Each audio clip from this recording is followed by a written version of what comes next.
আগে নিয়ে এসে নিরামিষ করবো। নিয়েছি ছোটো ছোটো করে ফুলকপি, এই আলু কেটে নিয়েছি, নিয়েছি ফুলকপি ছোটো ছোটো কেটে নিয়েছি, কাঁচা লঙ্কা, আর তার সাথে নিয়েছি পোস্তটা বাটবো, বেটে নেবো। নিরামিষ পোস্ত প্রথম থেকে শেষ পর্যন্ত দেখতে থাকো। গরম হয়ে গেছে, দিয়ে দেবো তেল।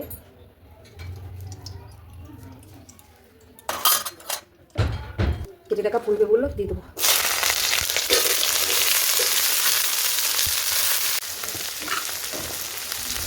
দিয়ে দেবো লবণ অল্প করে, হলুদ।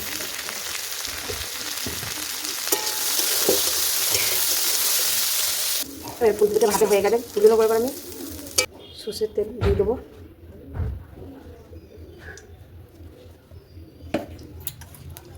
কাঁচা লঙ্কা,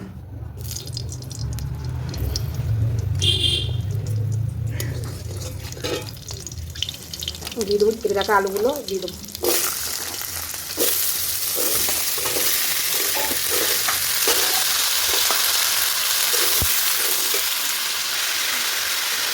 এরকম পরিমাণ মতো সামনে লবণ দিয়ে দেবো, এবার নেড়ে করে ঢাকা দেবো।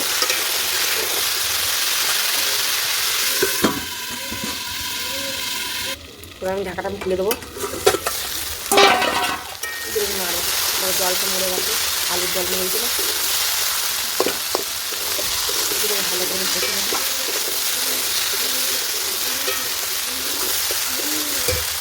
আলু যেমন কষা হয়ে গেছে, এবার আমি জল দেবো।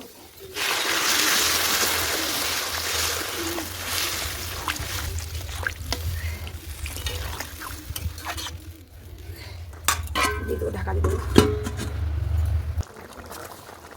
ভেজে রাখা পুজোগুলো দিয়ে দেবো, আবার সিদ্ধ রাখা আলুগুলো।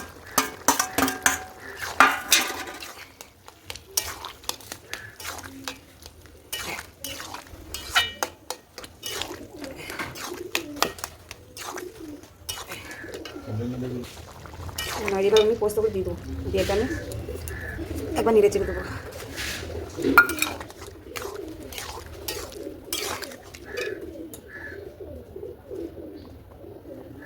কাঁচা তেল সরষের তেল ছড়িয়ে দেবো,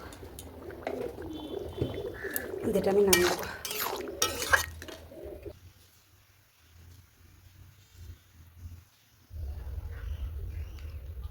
পোস্ত দারুণ হয়েছে।